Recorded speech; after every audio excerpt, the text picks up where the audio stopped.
আসসালামু আলাইকুম। মেডিসাইজের নিবেদিত আজকের এই বিশেষ স্বাস্থ্য আলোচনায় সবাইকে স্বাগত জানাচ্ছি।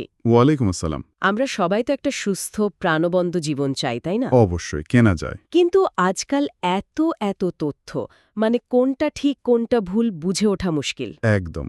এজন্য মেডিসাইজের আজকে দুটো বেশ নির্ভরযোগ্য উৎস, মানে ডক্টর মুজিবুর রহমান এবং ট্রুডি স্কট এর গবেষণা আর অভিজ্ঞতা থেকে পাওয়া জরুরি তথ্যগুলো এক জায়গায় এনেছে। আমাদের আজকের লক্ষ্যটা হলো এই দুটো উৎস থেকে স্বাস্থ্যকর জীবনধারার যে কমন বা সাধারণ সূত্রগুলো আছে সেগুলো সহজভাবে তুলে ধরা। ঠিক, যাতে সবাই সহজে বুঝতে পারে আর কাজে লাগাতে পারে। দুটো ভিন্ন জায়গা থেকে আসা তথ্যের মধ্যে যে মিলগুলো আছে সেগুলো কিন্তু খুব ইন্টারেস্টিং। সেটাই আজ আমরা সেই সাধারণ নিয়ম আর কার্যকর কৌশলগুলো নিয়েই কথা বলবো। দেখব কিভাবে এগুলো মেনে চললে একটা সুস্থ ভালো থাকা যায়। একদম। ভাবুন তো, যদি এমন কিছু সহজ নিয়ম থাকতো যা আমাদের স্বাস্থ্য, মনের শান্তি, মানে সার্বিক সুস্থতার চাবিকাঠি হতে পারে। হ্যাঁ, দারুণ হতো। চলুন মেডিসাইজারের সাথে আজ সেই স্বাস্থ্যকর জীবনের গোপন সূত্রগুলো একটু খুঁজে দেখি। চলুন। তো আলোচনার শুরুতেই যে বিষয়টা মনে হচ্ছে দুটো উৎসেই খুব গুরুত্ব পেয়েছে, সেটা হলো আমাদের খাবার, মানে আমরা রোজ কি খাচ্ছি। একদম ঠিক। এটা হলো ফাউন্ডেশন বা ভিত্তি। বলা হচ্ছে যে ওই প্যাকেট করা প্রসেসড খাবার বাদ দিতে হবে, আসল খাঁটি মানে প্রাকৃতিক বা অর্গ্যানিক খাবার খেতে হবে, অনেকটা আমাদের দাদা দাদিরা যেমন খেতেন। ঠিক তাই। উভয় বিশেষজ্ঞই কিন্তু ওই ন্যাচারাল ফুডের উপর খুব জোর দিয়েছেন। খাবারটা তার আসল রূপে থাকলেই সবচেয়ে পুষ্টিকর। প্যাকেটজাত বা ধরুন যাতে অনেক কেমিক্যাল, কৃত্রিম জিনিস মেশানো থাকে, সেগুলো এড়িয়ে চলতে বলা হয়েছে, বিশেষ করে রিফাইন্ড চিনি। ও চিনি। হ্যাঁ, আর শুধু চিনি না, ওই যে লুকানো চিনি থাকে না, যেমন কর্ন সিরাপ, এগুলো স্বাস্থ্যের জন্য খুবই খারাপ। আচ্ছা, এগুলো তাহলে একদম বাদ দেওয়াই ভালো। এগুলো শরীরে শুধু ক্যালোরি বাড়ায় তা না, ভেতরে প্রদাহ তৈরি করে, মানে ইনফ্লামেশন, যা অনেক রোগের কারণ। বুঝলাম। তার মানে যা প্রকৃতিতে সহজে পাওয়া যায় আর কম ঘাটাঘাটি করা হয়েছে সেটাই ভালো। একদম। কিন্তু নির্দিষ্ট কোনো খাবারের কথা কি বিশেষভাবে উঠে এসেছে? মানে এত খাবারের মধ্যে কোনগুলো বেশি দরকারি বলে মনে করা হচ্ছে দুটো উৎস থেকে? হ্যাঁ, বেশ কিছু খাবারের কথা কিন্তু কমনলি এসেছে, মানে যেগুলো স্বাস্থ্যকর জীবনধারার জন্য খুব জরুরি। যেমন ধরুন ভালো ফ্যাট। এখানে নারকেল তেলের কথা বলা হয়েছে। নারকেল তেল, বাহ। হ্যাঁ, এটা মেডিসিনাল ফ্যাট হিসেবে কাজ করে, সহজে শক্তি দেয়, আবার এক্সট্রা ভার্জিন অলিভ অয়েল হার্টের জন্য ভালো। আচ্ছা। আর ঘিয়ের কথাও আছে। ঘি কিন্তু শুধু ভালো ফ্যাট নয়, এতে ভিটামিন K2, CLA এসবও থাকে। ও, এটা অন্ত্রের জন্যও ভালো, প্রিবায়োটিক হিসেবে কাজ করে। তবে খারাপ ফ্যাট, মানে ওই সাধারণ ভেজিটেবল অয়েল, ওগুলো কিন্তু বাদ। আচ্ছা, ভালো ফ্যাট গেল। আর আছে ফরমেন্টেড বা গাঁজানো খাবার, মানে টক দই। হ্যাঁ, ঘরে পাতা টক দই বা সাওয়ার ক্রাউট বলা একটা জিনিস আছে, মানে গাঁজানো বাঁধাকপি। এগুলো প্রোবায়োটিক, পেটের উপকারী ব্যাকটেরিয়ার জন্য দারুণ। ইন্টারেস্টিং। আর মাছ? তৈলাক্ত মাছ, বিশেষ করে সামুদ্রিক মাছ, যেমন ধরেন ইলিশ, স্যালমন, সার্ডিন, এগুলোতে ওমেগা-3 আর জিঙ্ক প্রচুর থাকে। ওমেগা-3 তো ব্রেনের জন্য খুব ভালো। একদম। এছাড়া বাদাম আর বিভিন্ন ধরনের বীজ, যেমন কাঠবাদাম, আখরোট, কুমড়োর বীজ, চিয়া বীজ, তিসির বীজ। এগুলো কি এমনিই খাবো? এগুলোকে ভিজিয়ে বা একটু অঙ্কুর বের করে খেলে বেশি উপকার। হজম ভালো হয়, পুষ্টিটাও শরীর ভালো পায়। ঠিক। আর অবশ্যই প্রচুর তাজা শাকসবজি আর ফল। চেষ্টা করতে হবে অর্গ্যানিক আর মৌসুমি ফলসবজি খাওয়ার। এগুলো তো ভিটামিন, মিনারেল, অ্যান্টিঅক্সিডেন্টের খনি। হ্যাঁ, তা তো বটেই। এর পাশাপাশি অ্যাপল সাইডার ভিনেগার, মানে ওই যে মাদার সহজ, সেটা হজমের জন্য ভালো। কিনোয়া একটা ভালো শস্য বিকল্প। হলুদ তো দারুণ অ্যান্টি ইনফ্লেমেটরি। আচ্ছা, মধু কি খাওয়া যাবে? হ্যাঁ, অল্প পরিমাণে প্রাকৃতিক বা কাঁচা মধু ব্যবহার করা যেতে পারে। বাহ, দারুণ একটা লিস্ট তো। তার মানে মূল কথা হলো প্রাকৃতিক আস্ত খাবারের দিকে ফেরা। ঠিক। আর যা কিছু কৃত্রিম, বেশি প্রসেস করা, চিনি বা খারাপ ফ্যাট আছে সেগুলো জীবন থেকে যতটা সম্ভব সরিয়ে ফেলা, এটাই কি মূল মন্ত্র? একদম। দুটো সোর্স থেকেই এই বার্তাই আসছে। প্রকৃতিতে যা পাওয়া যায় আর যা কম জাগন করা, সেটাই ভালো। এর মধ্যে ওই জেনেটিক্যালি মডিফাইড বা জিএম খাবার এড়িয়ে চলার কথাও আছে। জিএম ফুডও? হ্যাঁ, কারণ এগুলোর লং টার্ম এফেক্ট এখনও পুরোপুরি জানা যায়নি। আর কৃত্রিম মিষ্টি, রং, ফ্লেভার দেওয়া খাবার, ওগুলোও বাদ। বুঝেছি। আচ্ছা, খাবারের পর আরেকটা বিষয় যা দুটো উৎস থেকেই গুরুত্ব পেয়েছে সেটা হলো অন্ত্র বা পেটের স্বাস্থ্য।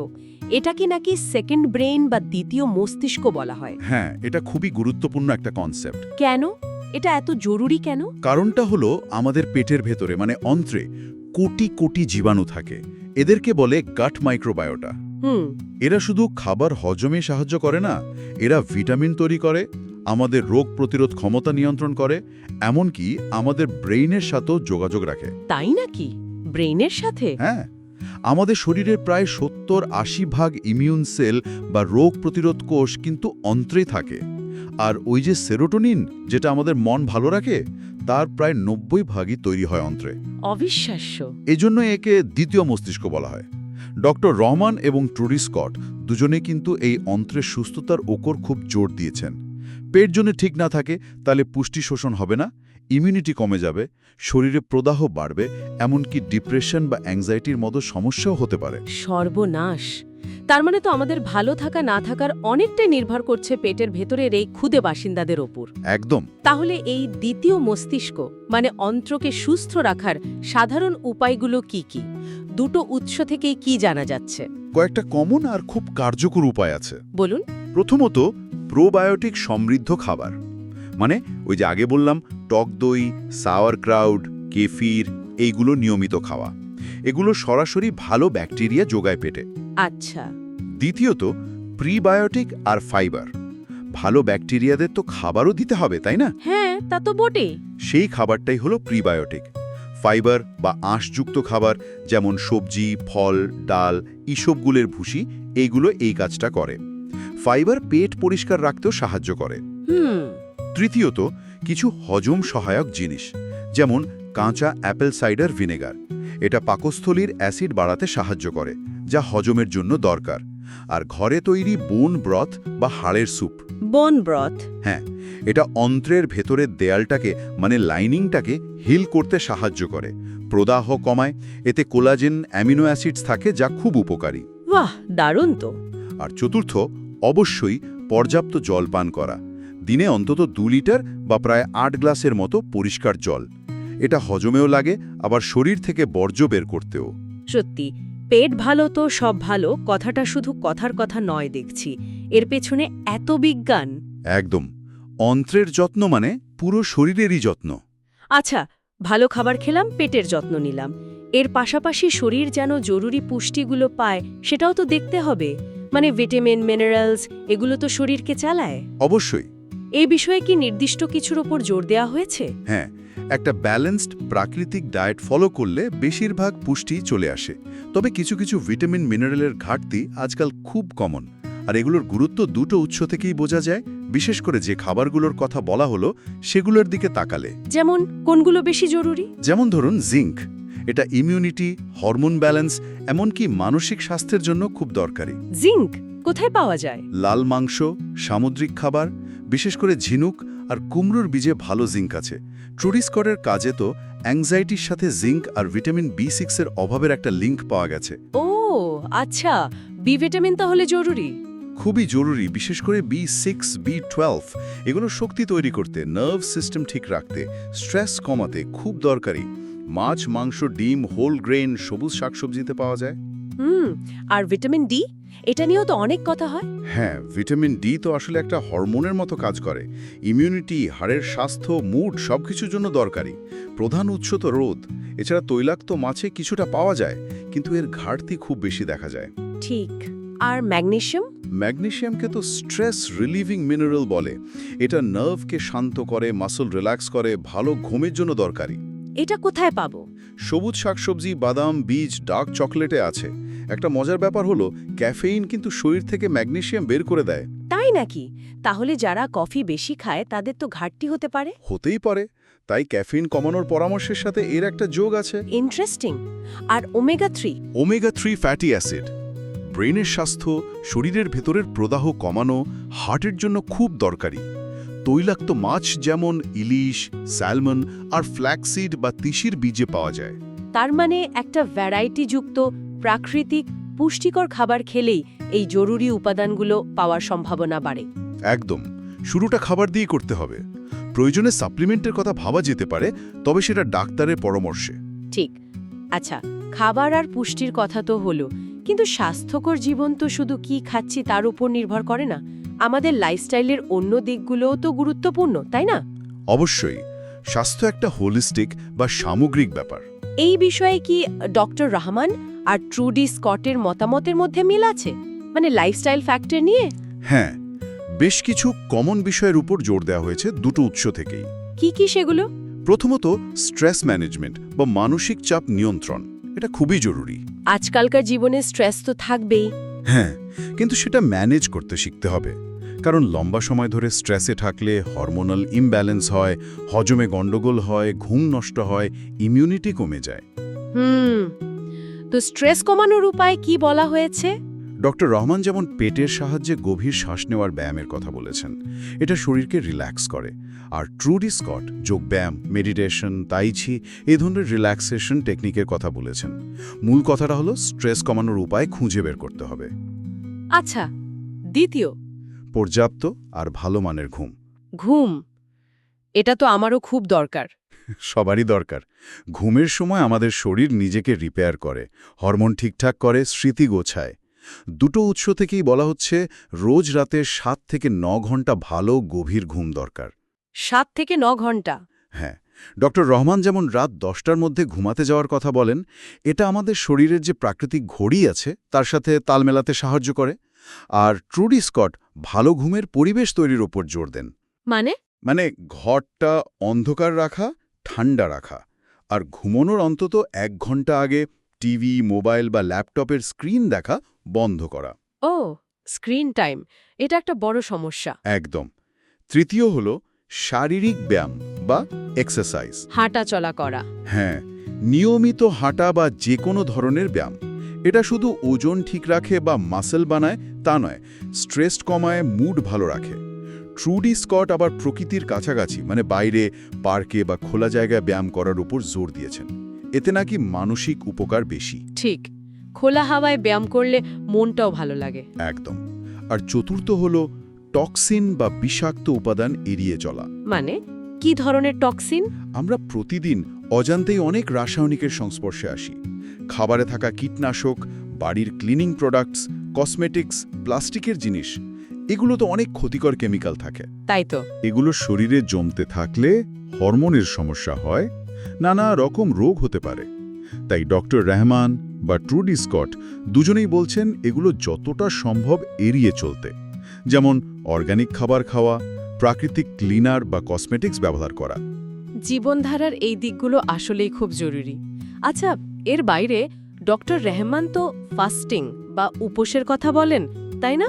17 ঘন্টা ফাস্টিং। হ্যাঁ, ইন্টারমিটেন্ট ফাস্টিং। এটা অটোফেজিকে উৎসাহিত করে। অটোফেজি, এটা আবার কি? অটোফেজি হলো, মানে সহজ করে বললে, শরীরের নিজস্ব একটা ক্লিনিং বা রিসাইক্লিং সিস্টেম। যখন আমরা বেশ কিছুক্ষণ না খেয়ে থাকি, তখন শরীরের কোষগুলো তাদের পুরনো ড্যামেজড অংশগুলোকে ভেঙে ফেলে রিসাইকেল করে। বাহ, ইন্টারেস্টিং তো। হ্যাঁ, এটা শরীরকে সতেজ রাখে, বয়স বাড়ার প্রক্রিয়াকে কিছুটা ধীর করে।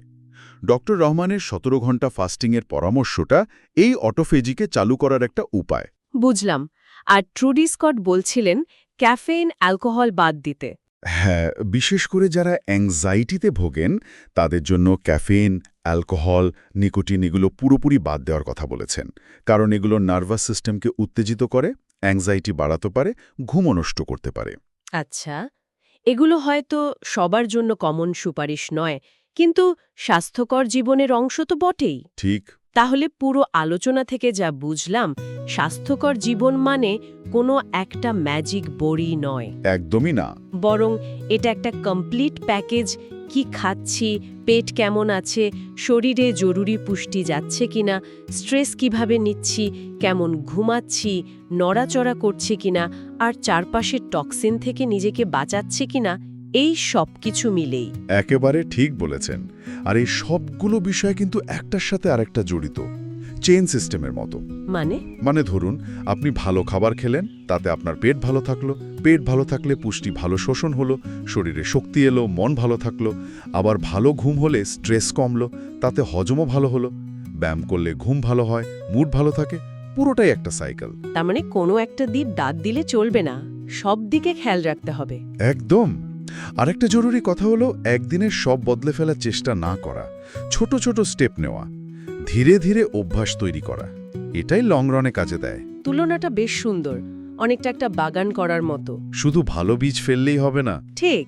মাটি তৈরি করতে হবে, পেট সার দিতে হবে, পুষ্টি, আগাছা পরিষ্কার করতে হবে, টক্সিন বাদ, আলো হাওয়া নিশ্চিত করতে হবে, লাইফস্টাইল সব মিলিয়ে যত্ন নিলেই না একটা সুন্দর স্বাস্থ্যকর বাগান হবে। বাহ, দারুণ বলেছেন, একদম তাই। আজকের আলোচনা থেকে তাহলে একটা চিন্তার খোরাক পাওয়া গেল। হ্যাঁ, যেহেতু দুটো উৎস থেকে প্রাকৃতিক খাবার আর টক্সিন এড়িয়ে চলার ওপর এত জোর দেওয়া হয়েছে, তাহলে আমরা এই সপ্তাহে নিজেদের জীবনে একটা ছোট পরিবর্তন আনতে পারি কি? যেমন হতে পারে সেটা বাজার করার সময় হয়তো সাধারণ ভেজিটেবল তেলের বদলে একবার নারকেল তেল কিনলাম, অথবা যে প্লাস্টিকের বোতলে জল খায় সেটার বদলে একটা কাঁচের বা স্টিলের বোতল ব্যবহার শুরু করলাম। একদম ছোট একটা স্টেপ, কিন্তু এই স্বাস্থ্যকর নীতিগুলোর দিকে এক পা এগোনো, এই একটা ছোট পদক্ষেপ কি হতে পারে সেটা সবাই ভেবে দেখতে পারে। দারুণ প্রস্তাব।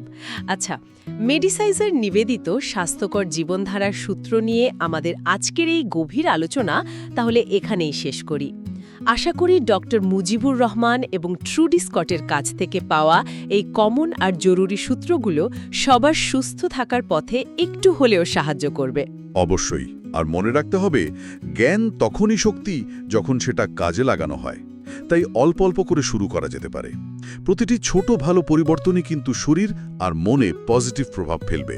আমাদের সাথে থাকার জন্য সবাইকে অনেক অনেক ধন্যবাদ।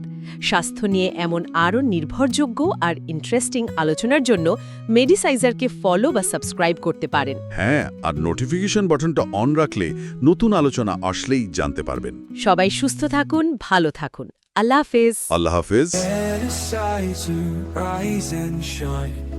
A voice of love, a truth divine, health, wealth, and joy in the skies.